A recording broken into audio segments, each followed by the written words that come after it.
Durante reunião com governadores do Sul e Sudeste, o ministro da Infraestrutura, Tarcísio Gomes de Freitas, apresentou os problemas causados pelo exagero nas medidas tomadas por alguns governadores ao restringir a circulação de pessoas de forma indiscriminada.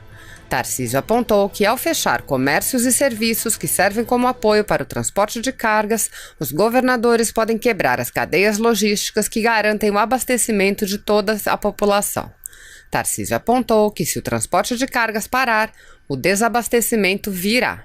Todo o esforço virá por água abaixo e vai faltar alimento na prateleira. Assistam.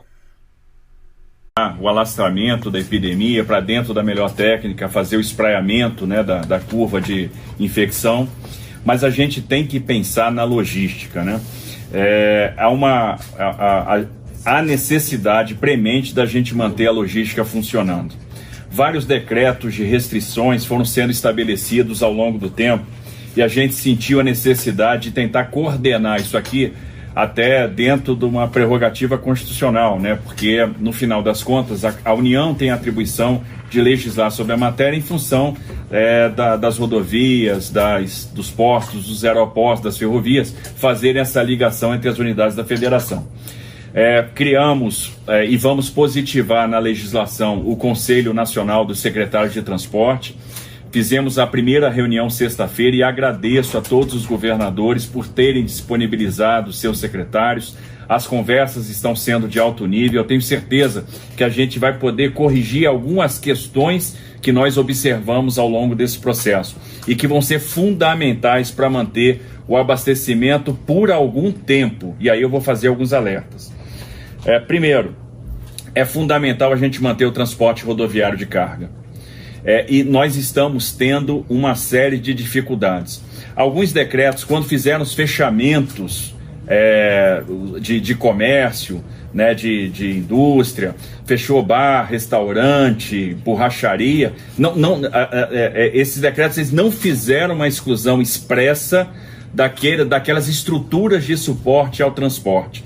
E elas têm que funcionar, porque senão o caminhoneiro não vai ter condição de operar. O caminhão vai continuar quebrando, vai continuar necessitando de reparo em pneu, vai precisar ter que ir para borracharia, oficina mecânica, enfim. Então nós precisamos ajustar essas coisas para que o caminhoneiro possa trabalhar. Os caminhoneiros estão reclamando muito da falta de alimentação na beira da estrada. E aí o que vai acontecer? Eles vão começar a encostar o caminhão porque eles não estão tendo condição de trabalho. Senhores, eu me comunico, eu estou em 70 grupos de WhatsApp de caminhoneiros. Cada grupo tem em torno de, média de 200 caminhoneiros. Então eu me comunico quase que diariamente, na medida do possível, com 14 mil caminhoneiros que representam uma massa de 2 milhões de caminhoneiros que estão rodando em nossas estradas. Há uma situação de desespero por falta de estrutura de suporte. Eu vou me permitir ler uma mensagem que eu recebi hoje, e eu tenho recebido várias, e peço desculpas e preciso ser breve, eu sei disso, mas eu recebo todo dia mensagem como essa. Bom dia, ministro, meu nome é Antônio Gomes, sou caminhoneiro autônomo, estou em Tubiara, Goiás, com caminhão parado. Estou citando o exemplo de Goiás, não está aqui na nossa videoconferência, mas acontece em todos os estados. Impossibilidade de seguir viagem, pois estão com 3 molas quebradas, um pneu furado. Mas o prefeito mandou fechar tudo, fechar borracharia, casa de peça, oficina mecânica. Por favor, nos ajude, estamos morrendo. Vários caminhoneiros têm dito, eu vou parar, eu vou deixar de trabalhar, porque eu não tenho mais condição de trabalho. E aí, o desabastecimento virá. Todo esforço que os senhores estão fazendo, e é um esforço louvável, irá por água abaixo, porque vai faltar o alimento na prateleira. Isso pode acontecer tão mais rápido ou tão mais breve quanto a gente puder perceber a necessidade de manter determinadas estruturas funcionando. Nós estamos tentando incentivar os caminhoneiros. Passei o final de semana conversando com lideranças. Vamos liberar a partir de hoje a pesagem em rodovias federais administradas diretamente, em rodovias federais concedidas. Combinamos com as concessionárias de rodovia que não haverá reequilíbrio econômico e financeiro nos contratos em função dessas pesagens. Os centros de atendimento ao usuário fornecerão equipamentos de proteção individual para o trabalho, o caminhoneiro está pedindo coisa muito simples. Eles falam às vezes: ministro, eu preciso do EPI, eu preciso de uma máscara, eu preciso de uma luva. E nós vamos fornecer isso nos centros de atendimento ao usuário nas concessionárias, nos postos do SESC Senat. Nós vamos incluir os caminhoneiros na campanha de vacinação da gripe também. Agora é importante, por exemplo, em alguns estados, as instalações do SESC Senat, que vão ser bases de apoio para nós, bases de apoio importantes, elas precisam funcionar. A gente precisa dessas instalações de suporte que o caminhoneiro conhece, e a gente consegue coordenar melhor essa ação de suporte, de triagem de saúde. Então é importante que essas instalações estejam abertas. Algumas indústrias já têm nos procurado dizendo: olha, vou ter dificuldade de fornecer papel, vou ter dificuldade. A indústria química está preocupada porque vai ter dificuldade de fornecer cloro, de fornecer insumos para o próprio abastecimento de água, que vai ser fundamental também nesse momento. Então, eu faço um apelo para que a gente possa rever, e a maioria dos estados tem acudido a essa solicitação, essas questões restritivas. E é bom lembrar o seguinte: os governadores são os espelhos para os prefeitos. Quando o governador toma uma medida, o prefeito vai lá e copia essa medida.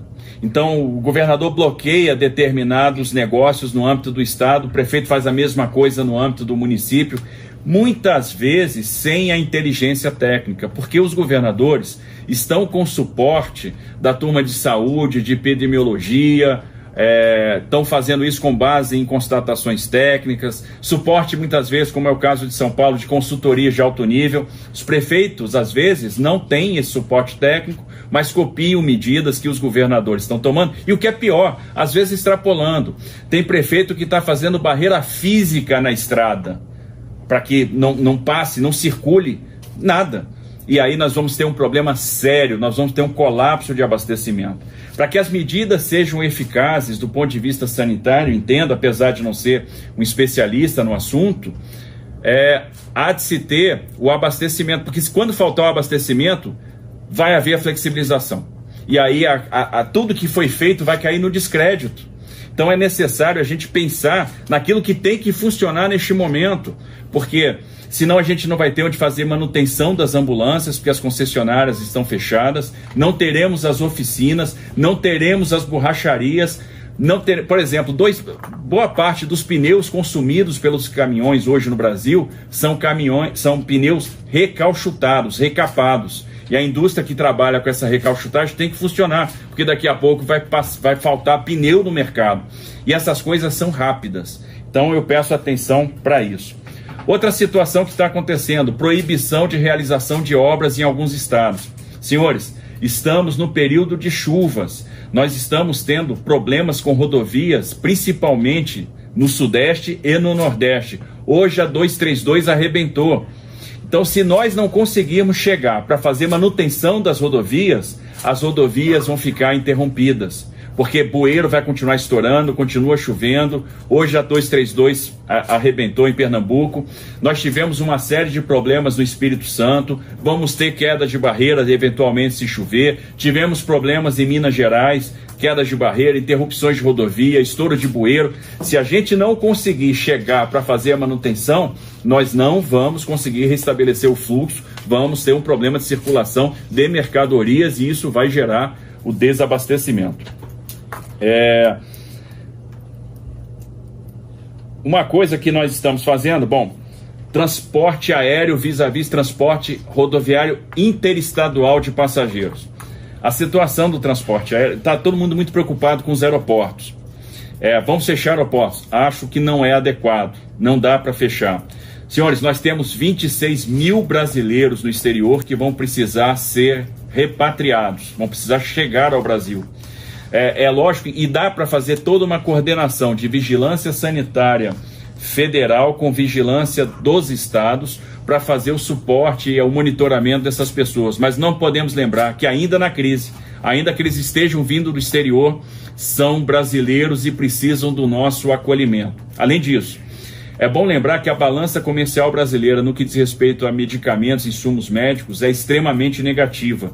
Nós vamos precisar, neste momento, importar insumo para a fabricação de álcool em gel, porque o emulsificante é importado. Nós vamos precisar trazer máscaras que estão sendo compradas no exterior, respiradores estão sendo comprados no exterior.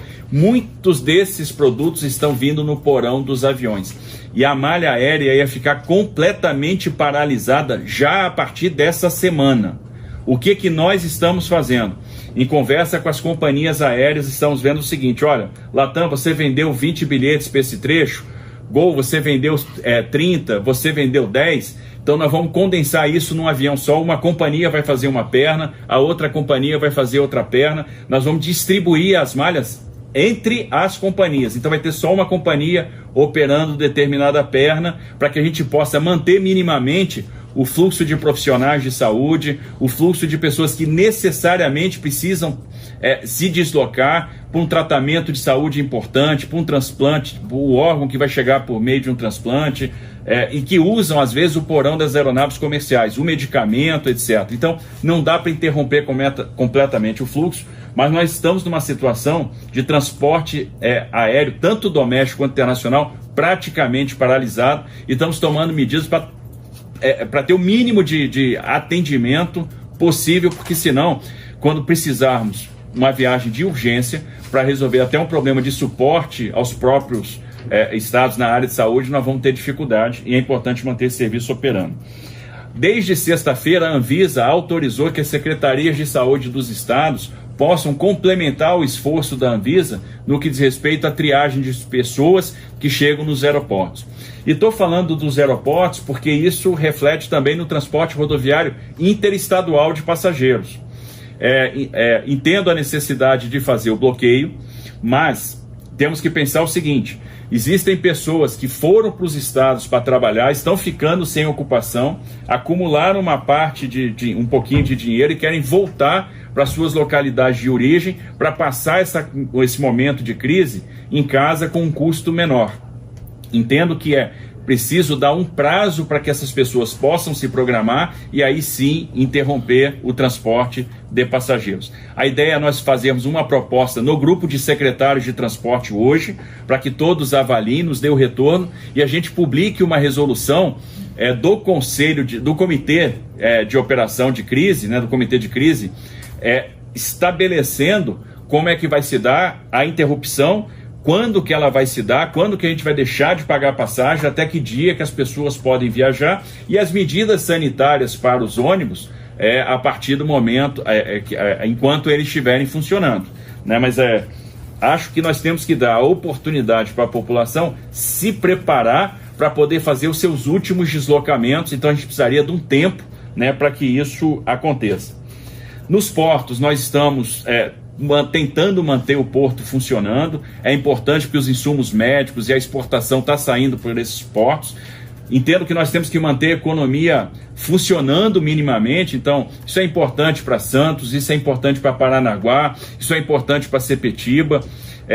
Tomamos várias medidas, por exemplo, a adoção da escalação eletrônica, que antes tinham vários portos que a escalação era parede, então tinha aglomeração de funcionários, triagem e distribuição de EPI para os portuários, liberação da biometria, fornecimento de álcool em gel, assistência de saúde,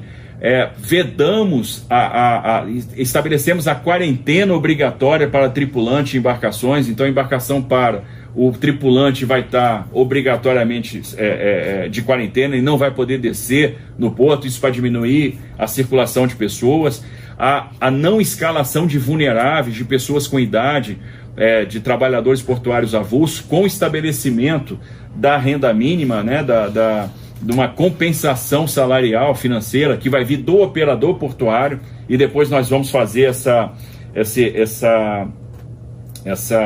esse reequilíbrio econômico-financeiro dos contratos. Então a gente está tentando manter os portos funcionando dessa forma.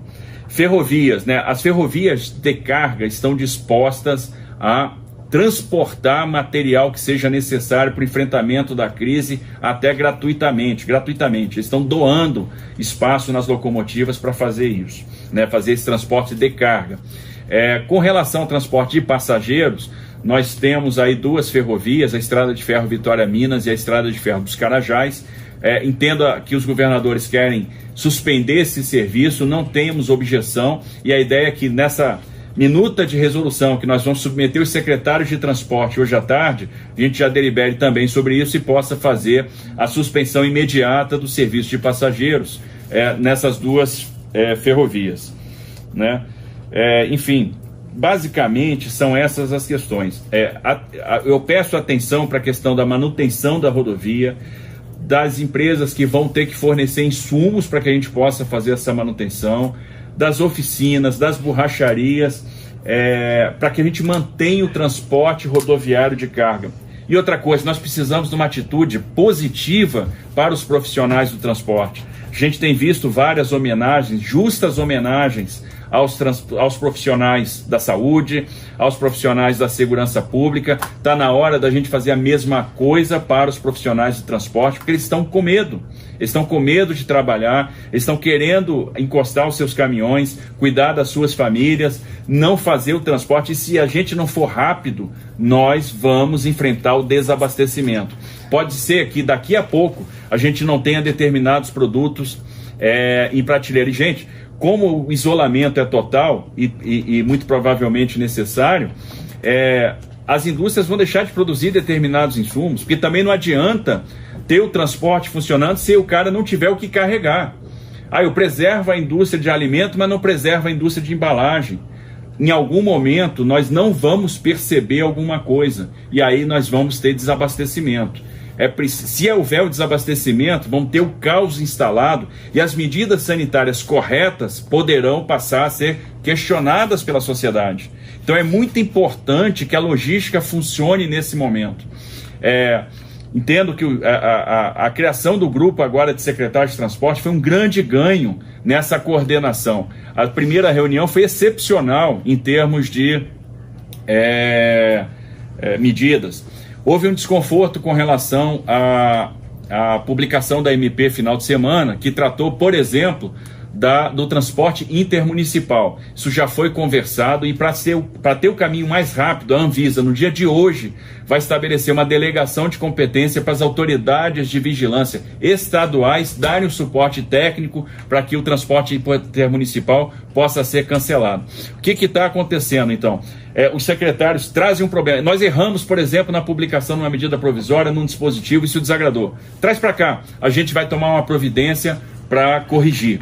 A mesma coisa, saiu um decreto no Estado, eles estão botando os decretos no grupo, e a gente olha e diz, gente, acho que faltou uma excepcionalização mais clara disso, a gente pode resolver o problema nesse aspecto. Então isso é importante. Então a gente está conseguindo ajustar os decretos. Gente, o porto também vai. E aí nós vamos fechar o porto? Vamos bloquear a economia como um todo? Fechamento, isolamento total? Talvez isso não seja possível. Algum nível de risco, infelizmente, nós vamos ter que correr. Porque se eu quiser o nível 0 de risco, vai ter desabastecimento. Vai ter desabastecimento. Isso vai ficar na conta do governador. Vai ficar na nossa conta. A população não vai entender. Então a gente precisa ter equilíbrio. Será que a gente não consegue estabelecer algum tipo de medida sanitária nos postos de combustível, nos restaurantes da estrada? Está faltando o básico nas estradas. O caminhoneiro não está tendo onde lavar a mão. Não tem, às vezes, a disponibilização de uma torneira digna com água e sabão. Eles estão pedindo, na verdade, condição sanitária nos banheiros. Agora, proibir o cara de fazer a refeição, será que é o caminho adequado? Essa pergunta nós temos que nos fazer. Porque se nós matarmos o transporte rodoviário de carga, principalmente, nós vamos ter o efeito da greve dos caminhoneiros de 2018 combinado com a crise do coronavírus. E eu tenho certeza que ninguém quer isso.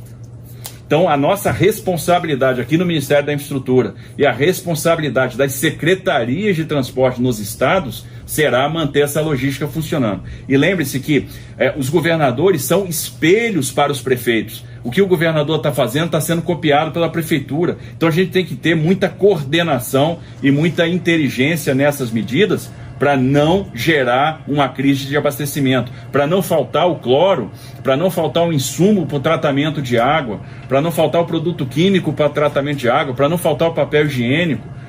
E nós precisamos de mensagens de apoio para o caminhoneiro, para ele se sentir estimulado, porque o que está acontecendo nas estradas? E eu recebi isso de um caminhoneiro também, e eu vou ler para os senhores. Num posto na estrada, proibida a utilização, a entrada de motoristas para utilizar o ambiente, isso está acontecendo em empresas também, proibida a entrada de motoristas para utilizar o ambiente de vestuário e refeitório. A permanência de motoristas será restrita. Então, assim, estamos tratando o caminhoneiro agora como um leproso, porque ele pode ser um veículo. Gente, claro que pode, mas esse cara está transportando a nossa carga, vai garantir o nosso sustento, o abastecimento dos supermercados. Então não adianta também estabelecer um fechamento. A farmácia vai funcionar, o supermercado vai funcionar se a prateleira do supermercado não estiver abastecida. Até agora nós conseguimos manter o abastecimento, mas a quantidade de caminhoneiros deixando de trabalhar está aumentando muito rapidamente, porque eles estão sendo maltratados nas estradas, eles estão sendo discriminados, eles não estão tendo onde fazer refeição. E aí é o meu apelo aos senhores, nós temos que rever isso imediatamente. Sei que alguns governos de estado já reviram, né, já estão preocupados com isso, mas a gente corre sim um risco de desabastecimento, a gente precisa andar rápido para que isso não aconteça e a gente mantenha pelo menos essa parte funcionando convenientemente. Perdoe-me porque talvez tenha me estendido um pouco mais, e eu acho que a necessidade me obriga até a ser um pouco enfático em algumas questões, e cumprimento a todos, porque estamos vendo aqui esforço sincero, estamos vendo aqui muita vontade de resolver os problemas nos seus estados, muito empenho, muita preocupação. A irritação, o nervosismo, às vezes é normal pela situação de estresse que a crise impõe, a gente compreende isso naturalmente. Eu peço compreensão dos senhores para essas questões que nós colocamos agora.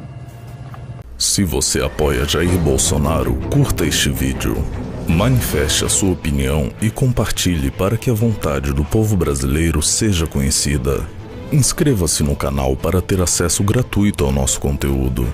Uma produção Folha Política.